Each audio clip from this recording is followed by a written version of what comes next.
There's a new virus in the database. We have a zero bug attacking all login and overlay files. Run antivirus. Give me a systems display. Down 176 and 26.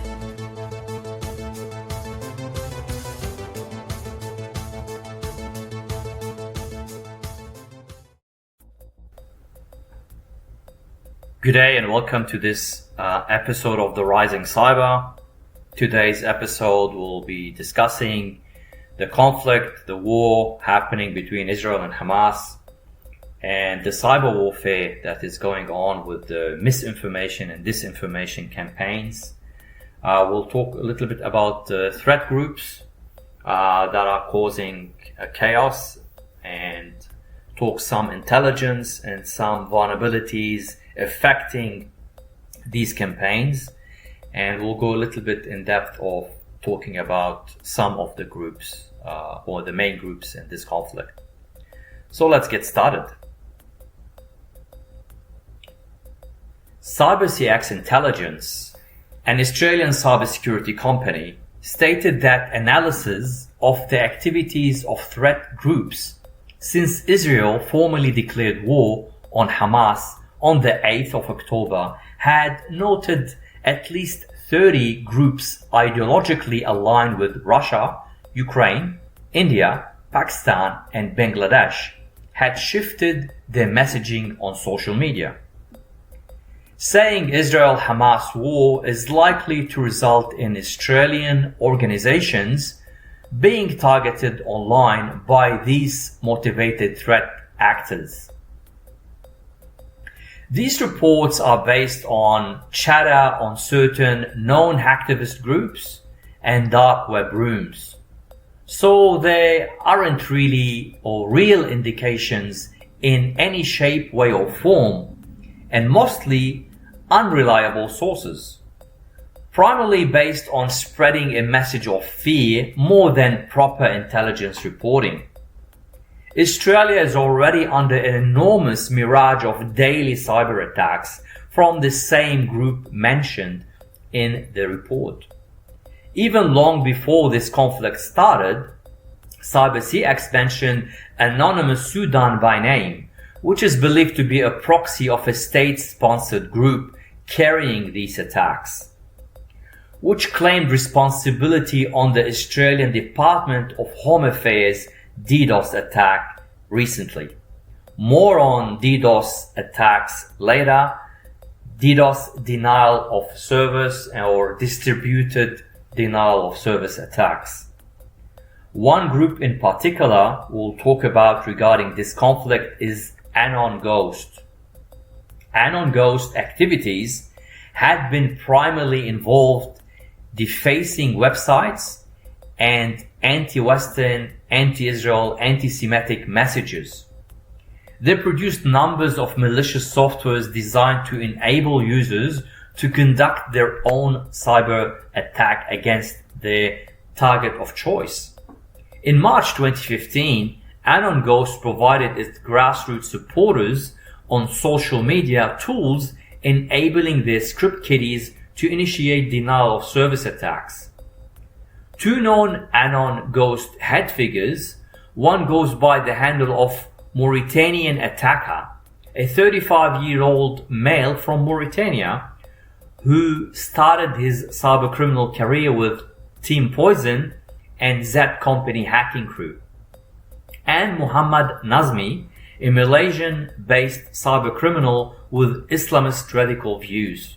This group claimed the alleged attack on the Israeli Red Alert missile warning platform. Researchers from the threat intelligence firm Group IB said that the attackers exploited bugs in Red Alert's system to intercept data, send spam messages to users, and possibly even send fake missile strike warnings. The Red Alert app has been targeted by hacktivists in the past, and Hamas itself has previously been accused of circulating malicious imposter versions of Israeli missile alert apps. Some threat actors such as ThreatSec haven't claimed any alliances or allegiances and are boasting about attacking both sides. In a message on their Telegram, they said, and I quote, "We don't like Israel, but we don't like war. So we have attacked Israel in the past. We now attack the Gaza region where many of the Hamas fighters are located." End quote. ThreatSec claiming responsibility on an attack that shut down nearly every server owned by AlphaNet, which is one of the biggest ISPs, internet service providers, in the Gaza Strip. AlphaNet shared a statement in Arabic saying that communications were cut off due to the complete destruction of its headquarters, with no mention of any cyber attacks taking place. Having said that, there are so much disinformation happening, and even some groups such as Cyber Avengers, an Indian-based group, who are claiming they have stolen documents from the Israeli National Electricity Authority, are actually known for making up stuff and creating all sort of misinformation and disinformation. Victoria Kivelevich, director of threat research at the Israeli cybersecurity firm Kila, says that while the hacktivist activity may add to the turmoil, she doesn't expect that it will significantly impact warfare on the ground, which I totally believe is the case. Data from Cloudflare shows signs of cyber attacks in the form of DDoS attacks impacting both Israel and Palestine, which is the favorite weapon or cyber weapon of choice in conflicts like this one. The main cyber threat for Australia remains from regional state-sponsored groups. As mentioned, hacktivist groups and state-sponsored ones are using more and more DDoS and DOS attacks, with vulnerabilities such as HTTP2 rapid reset attack disclosed by Cloudflare. This issue led to unprecedented DOS attacks. An attacker will set an HTTP2 stream and immediately cancel it with a reset stream. This avoids limits on the number of streams accepted and can lead to CPU exhaustion on the server attempting to clean up the cancelled streams. This displays similar to sync flood attack, which is typical DOS technique, as HTTP2 often re-implements some of the TCP features, so it is no surprise to see similar vulnerabilities.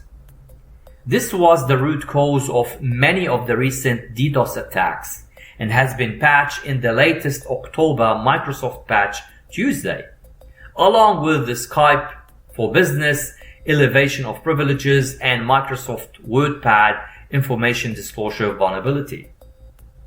More on HTTP2, just as basic information to know, and it's good to know.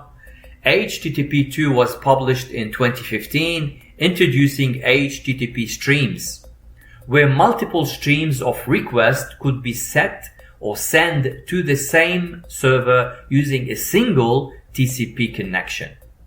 Unlike HTTP 1.1, pipelining each stream is independent on each other, so it doesn't affect any of the previous issues, in that HTTP2 solved the headline blocking issue at the application layer 7 and introduced a push capability that allows servers to update clients whenever new data is available.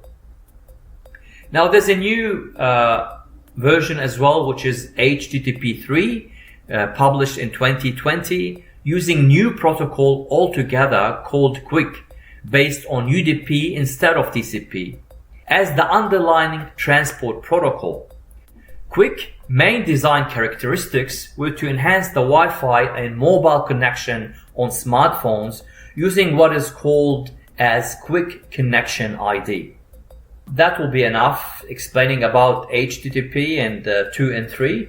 Hopefully, 3 will mitigate all these risks anyway, but it is, being adopted. About 25% of applications are using this new one. And I'm sure you have some issues with with your Chrome and some of your enterprise applications. So you have to disable it, but that would be the future moving forward anyway. That will be all for today's episode. I hope the information provided was a little bit informative and give you some insight on exactly how cyber warfare conflicts happen and the effect and the groups and the hacktivists and all that combined in that chaos ecosystem of what would that reflect upon any nations, the economy, and so on. Anyway, thanks for listening. Have a safe, wonderful day and take care. Thank you.